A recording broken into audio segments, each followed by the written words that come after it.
Money is so uncomfortable to talk about, even between people that are married. I mean, the number one cause of divorce in America is money problems. You were told the lie that student loans don't count against you. In my eyes, it was like, well, this is not bad debt, so it's okay.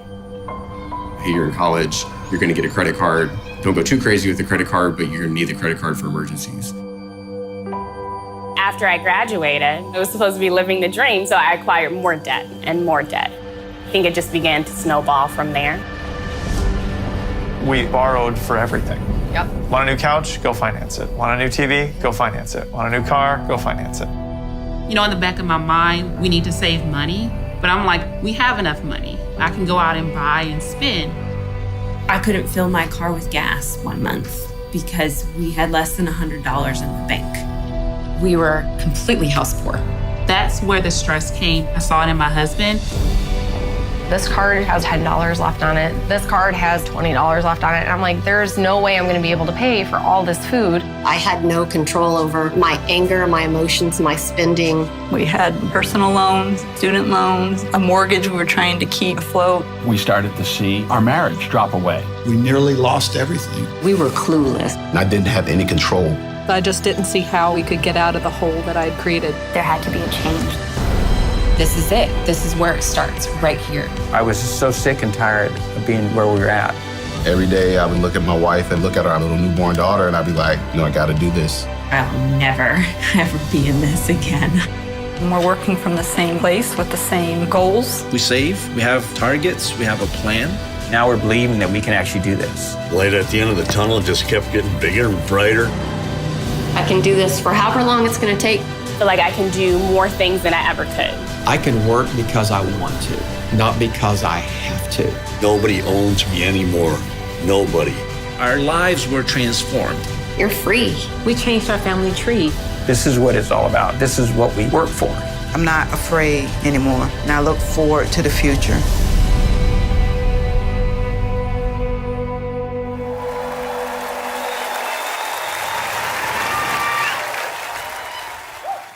How many of you grew up like I did, not rich? Well, don't be so happy about it. My wife Sharon and I, we got out of college and got married. We were broke. Started off eating off a card table, driving a 1902 Pinto. For you young people, that's a car, not a bean. When we started off our lives married and broke. How many of y'all started off married and broke? Yeah, you know what I'm talking about. We ain't got money, honey, but we got love. Good thing, too, because we ain't got any money. Oh, that only lasts so long.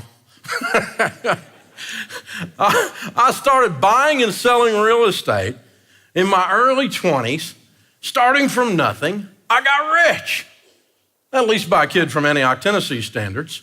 By the time I was 26 years old, I had about $4 million worth of real estate, a little over $1 million net worth, and I was making $200,000 a year. It was fun. That's $20,000 a month.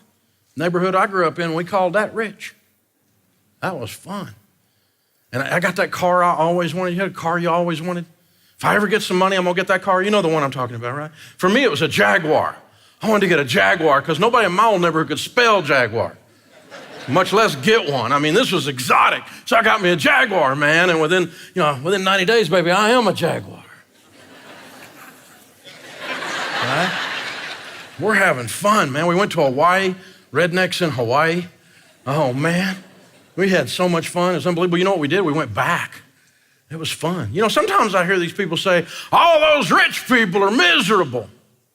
Now, I'm not here to tell you money will make you happy. Money will not make you happy. It won't. Money will make you more of what you already are. If you're depressed and you get money, you'll be unbelievably depressed.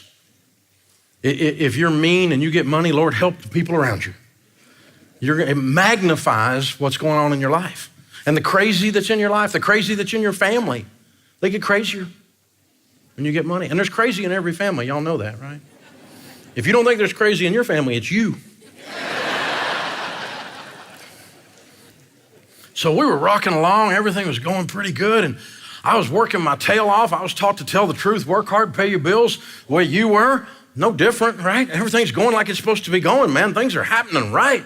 I met God on the way up. Everything's going good, you know? And man, we're married, we're having babies. This is the American dream. This is the way it's supposed to be. But I had done some stupid stuff with money. How many of y'all ever done something stupid with money? How many of you that didn't raise your hand have a problem with lying?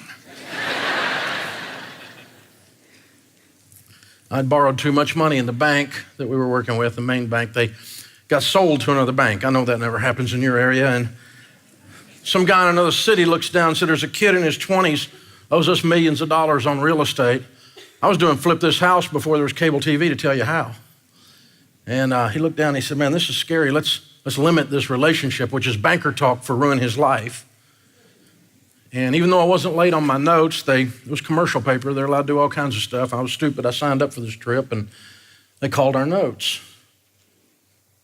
And we spent the next 2.5 years of our life losing everything we owned. We were sued. We were foreclosed on. We were sued so many times that the little guy with the lawsuit papers at the sheriff's department, those little pink lawsuit papers when he brings them to the front door, we're on a first-name basis with the old boy. Sharon's making him cookies, you know. Hey, Harold, you want a cookie? You know, it's like, it was ridiculous. And finally, with a brand new baby and a toddler and our marriage hanging on by a thread, we were bankrupt. Guys, I was so scared I couldn't breathe. I was 28 years old. I got babies. My wife thinks she's married to an idiot, because she is. And we're so broke.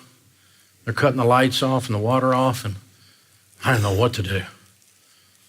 There wasn't anybody out there talking about what to do. It was kind of dirty little secrets. You didn't tell anybody, you know? And so I remember standing in the shower with it so hot I could just barely stand there, and I'd just stand there and cry because I was so scared. If you've ever been there, I know how it feels. I've been there. I've done that. And I'll tell you this, it's a thorough teacher.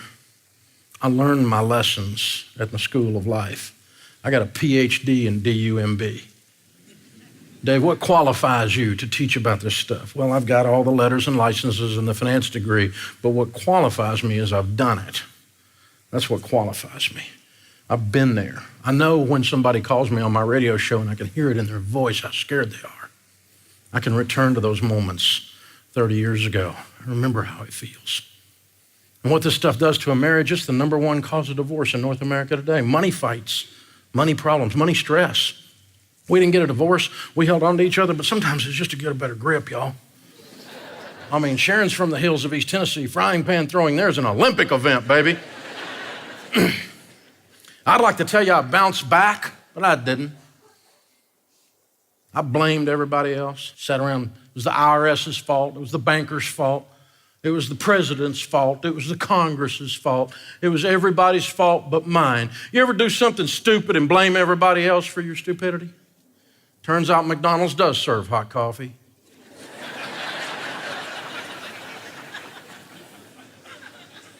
You got to decide at some point in your life, are you a victim or a victor? At some point, you got to make a call. And I sat around for a little while, and I was a victim and sucked my thumb, and oh, poor little old me.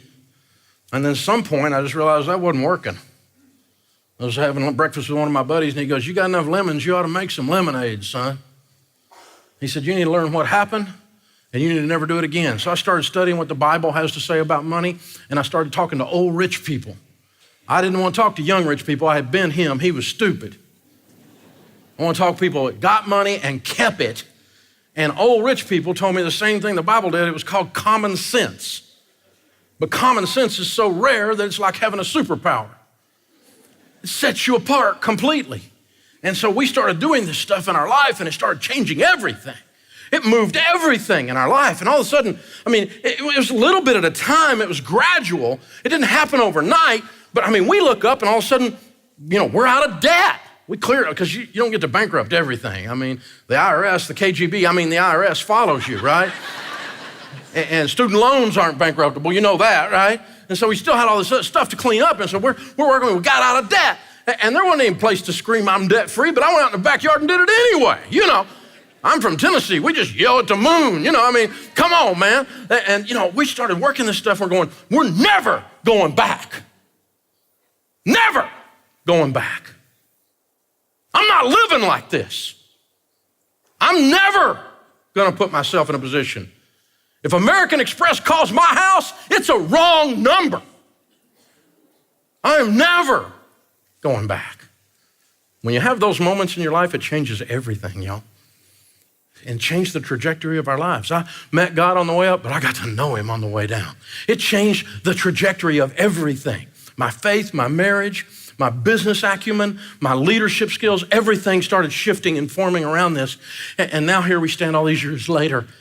And it's amazing. Not only did we straighten up Dave and Sharon Ramsey, but we told other people what we did, and some of them started doing it. Millions of them started doing it over the next few decades. And now it's like a thing. It's like my name is like a verb. I'm Dave Ramseying that. It's what are you doing? It's like a cuss word in some houses, right? But all that comes from just saying, I'm not living like this anymore. And when you hit that point, it changes things. It changes everything. And then we started saying, okay, these principles that we're learning, what do you do first? Do you save money and invest? That's important. Do you get insurance? Do you have your emergency fund first, or do you get out of debt? What about paying off your house? What about building wealth? What about the power of compound interest and getting that working for you to be a millionaire? Which of these things do you do first? And it was confusing, and people said, I don't know what to do first. And I said, well, I don't either. And then I just ran into this thing, and it said, you can do anything if you do it a bite at a time. That's how you eat an elephant, a bite at a time. And I ran 2 full marathons one day, about 12 or 14 years ago. 2 in one day, my first and my last. In my mind, when I finally went across the finish line, I was sprinting. The video shows otherwise. Looked more like this. Guy wearing a tutu passed me, okay? I'm just saying it wasn't pretty. But you know what? I finished. I'm not telling you the time, it was ugly. But I finished. And the only reason I finished? I ain't quit. The only reason I finished was I took another step. And then I took another step. And then I took another step. And it hurt. And it wasn't fun. And I was whining, y'all. I thought whining was a little known form of prayer, But I took another step and I didn't quit. And so we started figuring out that good financial planning and applying these principles in order works, and we call them the baby steps. Baby step 1 is you save $1,000. Baby step 2, as soon as you've done that, is you work the debt snowball. And then baby step 3, once you've done that, you go back to that $1,000 and raise it up to a fully funded grandma's rainy day fund of 3 to 6 months of expenses. Once that's done, then we do 4, 5, and 6 simultaneously. We start working on retirement, kids' college, and any extra money we throw at paying off the house early. And then that brings us to baby step 7, where we just live and give like no one else, where we build wealth and we're outrageously generous. And that's our outline of what we're going to go through together. This is the process we're going to go through together to take these principles of living debt-free, of living on a budget, these principles, and how do we apply them in what order? That's the order. Baby step 1, $1,000 in your starter emergency fund, your beginner emergency fund. I used to call it a baby emergency fund, and this airhead said, I don't want a baby. That wasn't what I was talking about. It's a starter emergency fund. Okay, it's just a little bit of distance between you and a flat tire or a bad alternator. You follow me? And that way it's not on the credit card. We're just getting a little bit of distance. Plus it's something you can do pretty easy. You see, this is your easiest baby step because it's only $1,000. Some of you already got $1,000. Just name it baby step 1 in your mind right now. Check, you're done with this one, right? But some of you don't have squat. And you got to have a garage sale this weekend, and you got to put everything on Craigslist this weekend, and you don't need to see the inside of a restaurant again unless you're working there, right? You got to start piling up some money and get you $1,000. I meet people make $80,000 a year doing baby step 1. They're crying. It's the first time I ever had $1,000. It's because it's all just blowing right through. You know what I'm talking about? It comes in and goes back out with other people's names on it. But now we got a plan where we are going to win with this income that we work so hard to earn. It's the hardest baby step. It's the easiest baby step. It's easy because it's only $1,000. It's the hardest because this is the point in the process. You're going to decide whether or not you're a freaking genius or not. Are you going to keep doing stuff the way you've been doing and expecting a different result? That's the definition of insanity. Are you going to invent your own plan? I'm doing financial peace-ish. Ish is a wish. Decide. It's like somebody hires a personal trainer. He comes in, he's got an 8-pack, you got a keg, and you're arguing with him. Whatever he says eat that if you want that. Whatever workout he says do that workout if you want that. If you don't want that, if you want that ish, then do it ish. But ish is a wish. So decide what you're gonna do. Are you gonna reinvent something that millions of people have proven to work? Or are you just gonna shut up and do it? That's kind of blunt. I think you hurt my feelings. Good. It's my spiritual gift. Because I love you. I love you. I know who you are. I'm proud of you. You're incredible people. But you gotta do some things different if you want some different things. Agreed? Say yes. So you gotta decide. But it's funny, man. People they're sitting in the middle of their stupidity. I mean, we're like a toddler in a poopy diaper. Yeah, I know it smells bad, but it's warm and it's mine.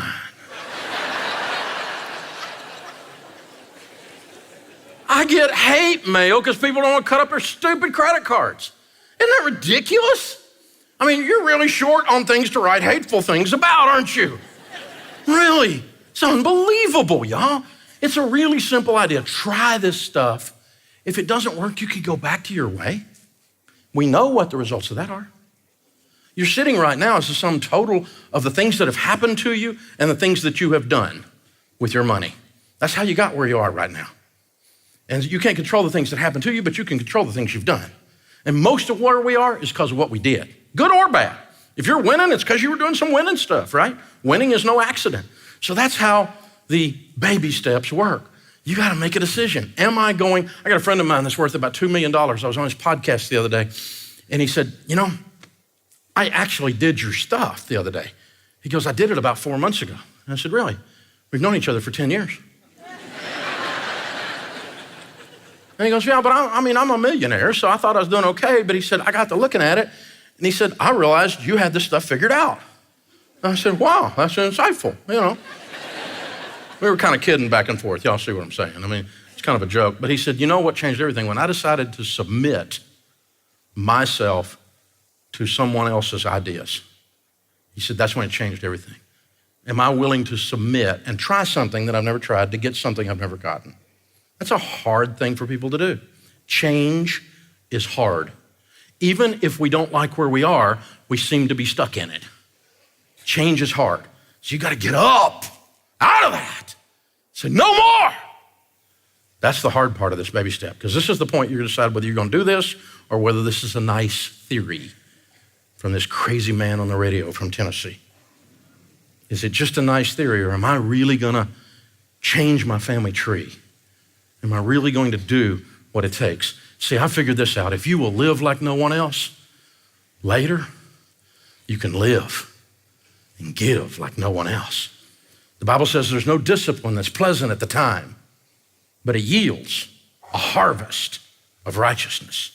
No one wins without paying a price to win. No one wins without paying a price to win. There are no accidental, random lightning strike winners. People win as an intentional series of acts. They plant things in the ground in their life, and those things grow, and it changes everything. That's why people win. And that's why this has been so successful, because we convince people that you're in control of your destiny. You're in control of your destiny. You're in control of your destiny. Not 100% of it, I understand that. God plays a part, his blessings play a part. Sometimes other mean people do stuff to you. I know it happens to me too. I get that, okay?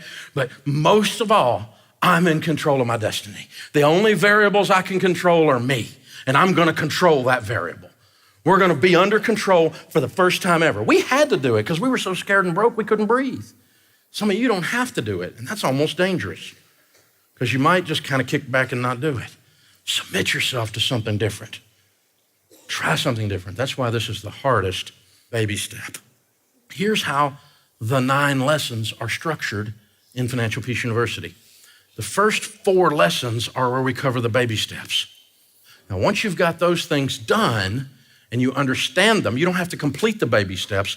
Then you go up here, and now it's time to really do what the wealthy people do, okay? There's 2 things you do if you're gonna win football. There's 2 things you're gonna do if you're gonna win at wealth. You have good offense, you know how to build wealth, and you have good defense. You don't make stupid mistakes that cause you to lose it all. You have to learn the defense and you have to learn the offense. So you can do those first 4 lessons and quit, but you're gonna mess up because you don't know how to play offense yet and really build the big wealth, and you don't know how to play defense and keep from losing it. And you know how to put the right coverages in place and do the right kinds of things. You understand enough about the financial world to know what to do to manage the wealth that's coming your way and how to maximize it.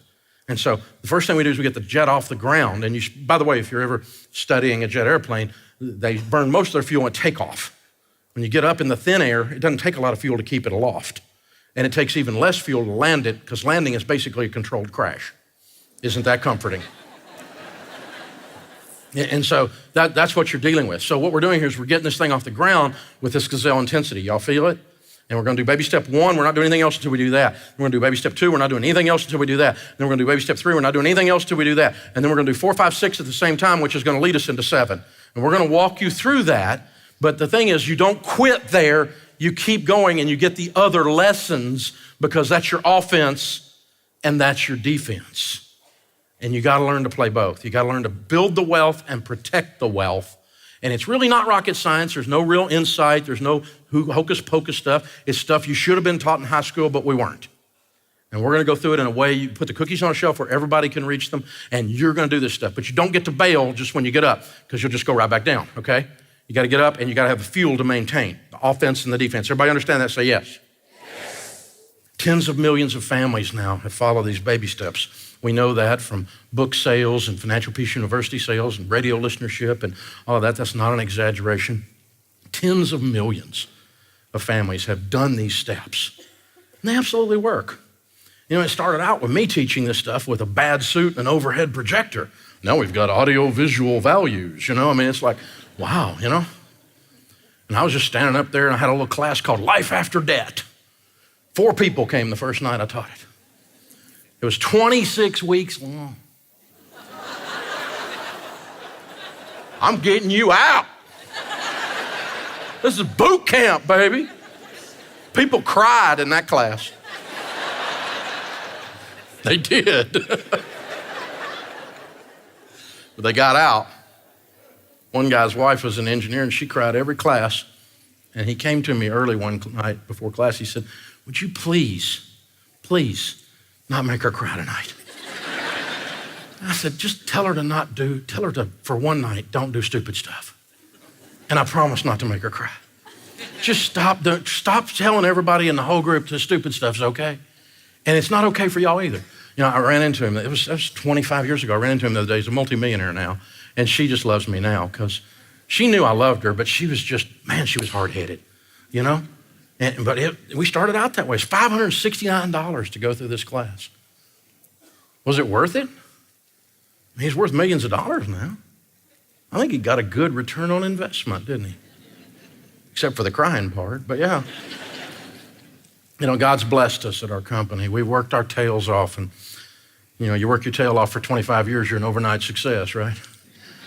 Ramsey Solutions has exploded, and it's just amazing. My life is so good now, and one of the best things that's happened is obviously it's too big a movement now for me to do it, and we've got to think about the next generation and other people to carry these messages, and we've got a whole team of men and women now who are carrying these messages. I was born the year my parents filed for bankruptcy, and so you could say that I had a front row seat of watching Dave and Sharon Ramsey figure out how money works.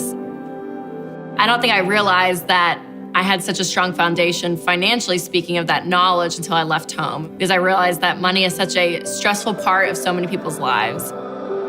I've been dealing with money for over 20 years. That didn't prevent me from doing some financial stupid back in the day. I had credit card debt. I did home equity loans. We've all made those kinds of mistakes. I've worked with people throughout my life, whether in sport or in my jobs, people that help me think bigger and really try harder. Being around the right kind of people, the right kind of information, it's helped me as a father. It's helped me as a husband. It's truly impacted my life. Not everyone's story is on the verge of bankruptcy. It's just these little decisions they're making is affecting their entire story. Having no clue what they're doing with their money, maybe in debt here and there, who knows? But that's gonna keep them from living out the things that they value and do the things that they wanna do in life. We all go through tough times, and we're a result of the people that reach out a hand to guide us. And so being focused on serving people to the best of my ability, that's who I am. That's what's in my DNA. And so I see this as an opportunity for me to pass that forward, to be able to be that source of hope, that coach that tells you yes you can and that pushes you harder. It changes their whole life and their whole perspective. Suddenly this topic that was so heavy on them, on their marriage, suddenly has levity and control, and they feel like they have guidance. It's a powerful moment when the light bulb goes off because they're starting to believe, yes, I can. Family trees are changed, legacies are gonna be different because of this message. That's why I do it.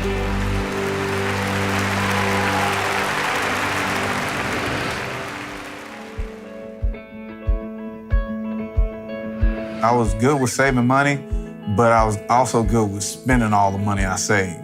Nobody teaches you that when you come together, there needs to be transparency around your finances, and you've got to pull them together. He doesn't like the word budget. He does not like that word. Still does something. To him, it's just like, no, it tells me I can't do anything. When we first got married, finances was my deal, and it had always been my deal. It's something I enjoyed. I love the spreadsheets. I love the data.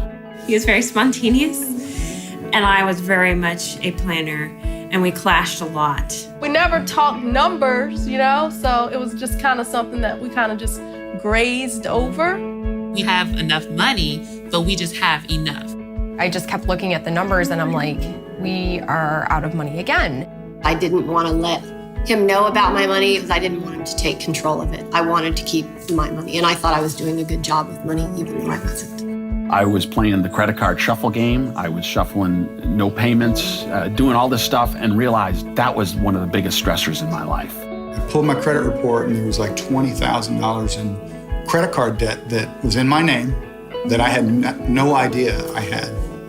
Yeah, I did that. I knew what the problem was, but I had no solution. It was almost a game, but it really wasn't a fun game. It got really uncomfortable. We're really leading separate lives. We weren't doing it right. All right, confession. I am a spender, and I hated budgeting. That's right. Some of you probably just like fell out of your seats that Dave Ramsey's daughter hated budgeting, but it's the truth. It is just not naturally what I'm good at. I'm kind of like not great at details, and just the idea of budgeting was always so hard for me to grasp. I actually could understand it, but doing it is what was difficult. And I can even remember when Winston and I, my husband, when we were engaged, we went to premarital counseling, and even our premarital counselor said, you guys should do a mock budget together. I was like, how much did my dad pay you to say that? Because I was like, oh my gosh, I know we need to. Just doing it is so hard. And so when Winston and I got married, we didn't budget. We didn't budget for like the first 6 months of our marriage. And then finally one day, Winston came to me and he was like, Rachel, we need to do a budget together. And I just remember thinking, ugh, you're one of those, aren't you? But I was like, okay, I know I need to. We need to do this together. Just doing it like, oh, I was like, okay, let's do it. So I remember we sat down in our little condo that we were living in at a kitchen table, and we did our first month's budget. And you guys, it was a disaster. Like, it was terrible. I think we budgeted $50 for food or something for the whole month. Like, it was so bad. The second month, I remember it got a little bit better. We learned from our mistakes. We're like, okay, let's adjust these categories. But it was still a little rough. The third month, it actually started working. So much so that we were like, oh my gosh, this is great. This is what living on a budget feels like. This is amazing. And Winston and I are not perfect with money, but but I can confidently tell you that we've done a budget pretty much from that point ever since. So much so that a budget became a part of our life that we took a trip to Florida one year before we had kids. It was kind of our last big hoorah. And we were flying down to Florida, and Winston looked over at me in the plane, and he was like, hey, Rachel, listen, I want you to relax on this trip. I don't want you to worry about anything.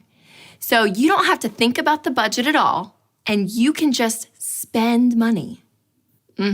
Yes, he did. Yes, he did.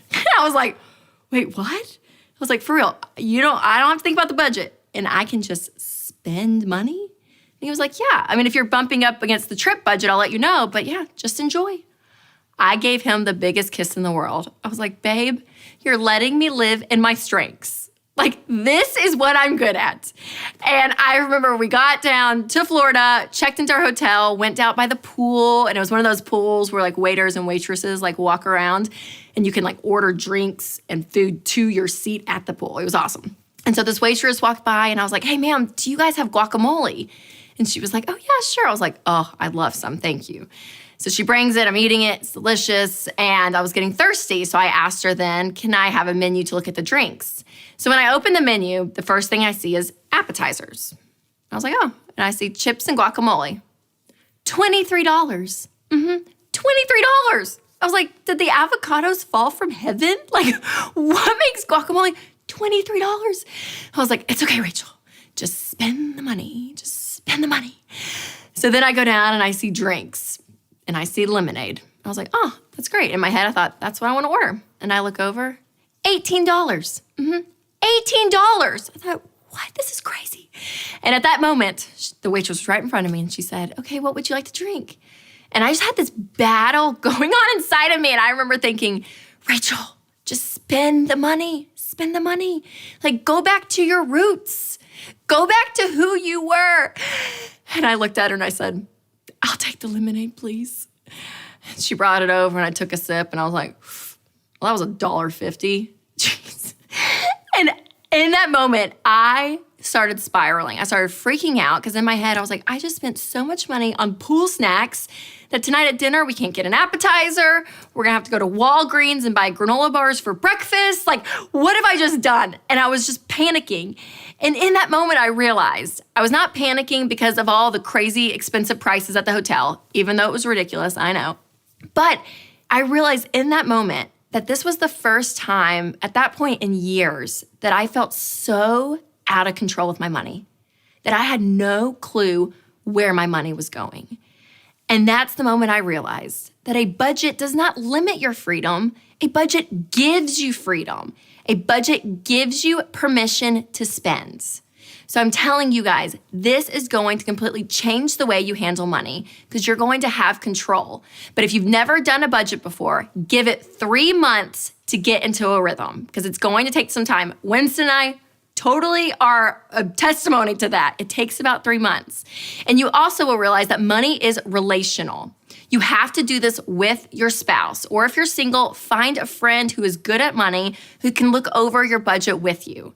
Now, in relationships, we have spenders and we have savers, and we have nerds and we have free spirits. Now, the nerd enjoys doing the budget. The nerd loves this, right? The nerd is so excited that I'm talking about the budget right now. You probably are like pulling up Excel right now and you're just pumped, like you're so happy. Now, that's Winston in our marriage. And then you have the free spirit who feels controlled by the budget. And that's me. Naturally, that's how I feel. And you have to understand you both add such value to the budgeting process. The free spirits give the nerds a life. We give the nerds fun. We say, hey, you can enjoy life. But the nerds help us free spirits not go broke. So you have to realize neither one is right or wrong. You're just different. So how do you come together when there's such differences and make this work? Well, we call this the budget committee meeting. Now, in the budget committee meeting, you will meet with your spouse to review next month's budget. So here are a few rules for this, okay? Nerds, you need to create the budget. Why? Because you're good at it. You like doing it. We think it's a little weird, but you do. You enjoy it. So create the budget. And then when you're sitting with your free spirit, thank your free spirit for being there because they probably really don't want to be there. but thank them for their presence. This is great. And then I want you to show the budget to your free spirit and then be quiet. Don't say anything else. All your opinions, nerds, are on the budget. Be quiet. All right, free spirits, you must come to the meeting. You have to show up. You also have to be realistic, and you can never use the phrase, whatever you want to do. It's all going to be fine, whatever you want to do. You can't say that. And also, free spirits, you have to have an opinion and actually change something on the budget. Now, this can be something small. I mean, seriously, you could just lower the food category by $50 and up maybe your gas category by $50. Like whatever you want to do. Like you can make it really small changes, but you have to change something. Because when you do this, you start working together and you start to see that this whole process starts to work. And when you're intentional with your money, you will find that the budget gives you control you never knew you had. But you must do a budget every single month before the month begins. This will be a key to your success. And also your budget needs to be zero-based, a zero-based budget. So that means your income minus expenses equals zero. Every single dollar is put into a category. Now you're gonna start your budget with giving. So why is this important?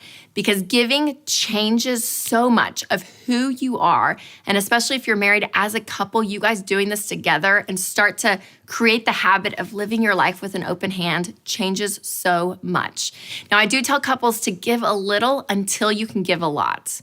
Now, after giving, you'll save money. Now, if you're in debt, you're going to save your $1,000 starter emergency fund as fast as you can, and then you're gonna cut back on your savings to pay off all of your debts. And then finally, your third priority is spending. Now, in spending, you're gonna take care of your family first, and we call these your 4 walls. The 4 walls are food, utilities, shelter, and transportation. Now, you need to be clothed as well, but you probably have enough clothes to get you by. When we were going through it, I went to one of those little dollar movie rental places outside the gas station, and it wasn't on our budget. I didn't have, that was like off the grid type thing. I got in the car, she called me, she was like, "Did you just spend $1.05?" I was like, "Yeah, it was just $1.05," and this was earlier on. And she's like, "I got the budget down to the nickel, and you just messed it up with this purchase." I was like, "Oh my gosh, what is going on?" I was down to the penny, and if you spent anything extra, if you didn't tell me, it was like, you messed up my numbers. You don't understand how many hours I put into that budget, So he learned,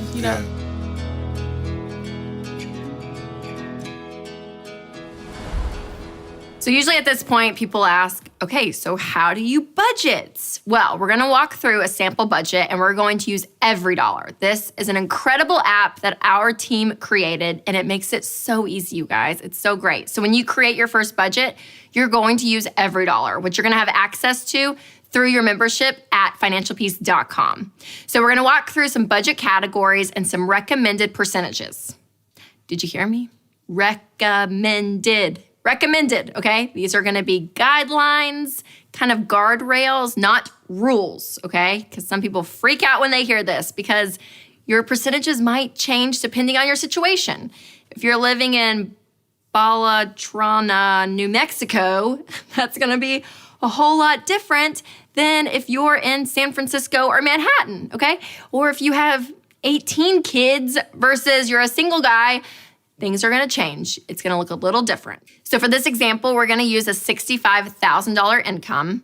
And so that's gonna be about $4,000 a month after taxes. So your first line item is giving, like we talked about. So 10% there, which will be $400. And then you'll go to savings, which will be different, but for this example, we'll say 10%, which is $400. But again, could change depending on where you are in the baby steps. Food is around 10 to 15%, so that'll be about $600. Now for food, the cruises, we always break out groceries and eating out because eating at restaurants for me is like my love language. I love eating out. So even if we have like $15 left at the end of the month, I'm like, cheap Mexican food or Chick-fil-A, like let's do something with it. So I like to see it broken out. It just helps us, but you do what you want. Next up will be your mortgage or rent. And so this will be 25% of your take-home pay. So that's gonna be $1,000 for this example. Next will be utilities, which is 5 to 10%. So that's $400. Transportation. This is going to be like oil changes, gas, that kind of thing. That'll be around 10%. So $400. Next will be kind of your fun money. So I love this because each person, if you're married, needs to have their own line item for their fun money. So I like this because when I'm at Target and I need to buy mascara or something, I'm not like texting Winston. I'm like, hey, I'm going to buy $6 mascara. Just let you know. No, I have some money slotted for me. It's my fun money. There it is. And Winston, when he goes to a hunting store or an outdoor store, like he can go buy some stuff. So each person has a number, a dollar amount that you can spend at your discretion. So for this, we'll say is 5 to 10%, so $200. Clothing will be around 5 to 10% as well. It's probably my favorite category there, $200. Entertainment, this will be around 5 to 10% as well, so that's $200. And then miscellaneous will be 5 to 10%, which is $200. Now, miscellaneous, don't skip this one. This is like the catch-all category because stuff is going to come up throughout the month that you do not anticipate, AKA for us this month. We have 2 kids' birthday parties. Why does everyone it feels like everyone's birthday's in the same month. So I'm like, oh my gosh, I totally forgot. So I've had to order stuff on Amazon. It goes in the miscellaneous category. Thank you, miscellaneous category. It saves us so many months. So don't skip that one. Now, your budget may also include other categories like health insurance if it's not deducted from your paycheck or gym membership. So just make sure that you plan for everything you spend money on in the month. Make sure you put it in the budget. Okay, if you have debt, you need to plan for that in your budget as well. This is when you're really going to feel the pain of those payments. My friend Chris Hogan says that debt is a thief. And when you have to cut back on a lot of these categories to pay off debt, you will see how debt steals your paycheck. We'll show you exactly how to pay off debt using the debt snowball in the next lesson. But now on some of these categories, we recommend using cash for them. So things like groceries, clothing, entertainment, those things, actually cash those out. Because what happens is when you pay with cash, not only do you usually pay less, but you feel cash. It's like emotional. You see it and it's like, oh, you're at the counter, to buy your sweater and you're like, do I really want to spend this money? It just hurts. You feel it. Versus swiping a credit card. A debit card's a little different because it's money coming out of your checking account. But still, there's not a lot of emotion. When you swipe a card, you keep the card and you get the item. With cash, there's like an exchange that happens. You feel it. And what's great is it's a great accountability partner because you're going to have an envelope and it's going to say groceries on it. You're going to carry that around, and when it starts getting low, okay, I'm going to have to be smarter when I go to the grocery store because when the money's gone, it's gone. Now, you can use envelopes. I sometimes like to get clips for each category and put them in a wallet that I use, but whatever you want to do. But again, it's great because it's going to show you really how to stay on track with those categories that you tend to overspend on. Now, doing a budget is critical to your success, you guys. Not only in baby step 1, but throughout this entire course. People who win with money happen to their money. They don't let their money just happen to them. And remember, you have to be intentional with your money, and the best way to do that is with a budget. And the best part is that once this becomes a habit in your life, you can't imagine living life without a budget. Through Financial Peace University, we started working on a budget together, which was probably the greatest day of your life, me being interested in money and a budget. We actually call it a cash flow plan because a budget seems way too constricting to me. I was a free spirit. Trust me, I did not want Our budget meetings were always difficult. We never had a budget meeting that was smooth, ever. Even to this day when we have them, I pray going in and I'm like, Lord, please soften Eloy's heart, let it be okay, and please let him want to do this. Let me describe. I realized that I was the free spirit and he was the nerd, and that was okay. And it really opened up the possibility of my participating in the finances. We learned how to compromise, and that compromise extended around other things that we were going through as a relationship. The biggest problem was that I was a very selfish person. It was all about me. As much as that's not necessarily a financial thing, makes you realize what our role is in the whole process. It gave me hope that I could change the person in the mirror and that we could get together on our finances and we could make our marriage work. It's all about give and take. There's certain things about the budget that he wants more of, such as food. And then other increases that I want is clothing. Going on this journey by myself as a single girl, I didn't have an accountability partner, so I had to think about it in a way that really impacted me differently. I don't have children, so it wasn't like, oh, this could have gone toward their college fund, but I can say, oh, this could have gone to starting that fashion business that you want to start, or this could have gone to a nice handbag or a nice trip. I had to value things a little bit differently. As we began to do the budget, Scott began to express to me that he valued how I brought fun to what we could do with money. All of a sudden, we were back together. When you can come home and have a conversation with your spouse about finances when you never could before, and it's not an argument and it's not scary anymore. Each week you want to have a budget meeting just so you can know that you're on the same page. A lot of people go on diets or try to do quick fixes with their finances, but then they're back into using credit cards and back into debt. And this taught us how to have a life change to change the way you think.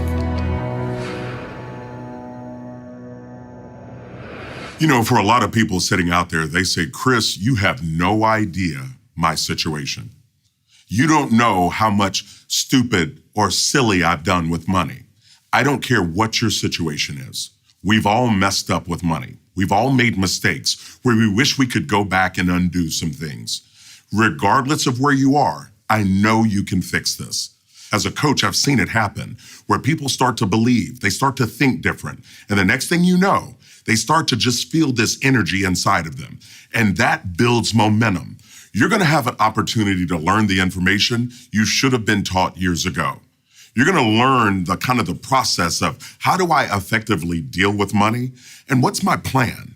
How do you do the things to help build your dreams? But more importantly, how do you protect yourself? So we're going to be walking through a lot of information. We're going to be talking to you about budgeting. We're going to talk to you about attacking debt and giving yourself a raise. We're going to talk to you about how do you build up an emergency fund and why is it even needed in your life? Then we're going to start to help you build the pathway for your dreams. That's with investing. And we'll talk about the importance of how do you protect that with insurance and real estate and mortgages. And there's a lot of information. How do you live on this plan moving forward, right? How do you help pass this information on to help your kids? You get an opportunity to begin to go from just dreaming to actually doing. But the gap in between those two, this is where the work comes in. And this is exactly where Financial Peace University is going to guide you each step of the way. It's almost like being let in on a secret. But guess what? It's not a secret. It's information that's available to you. I want you to work through every single lesson and do your every dollar budget every month. And in the next lesson, Dave's going to walk you through baby step number 2, paying off all your debt except for the house using the debt snowball. I'm telling you, you're going to love it. Now, at the end of each lesson, you're going to have 1 minute to write down one thing you're going to do this week because of what you just learned. So are you ready? What's your 1 minute takeaway?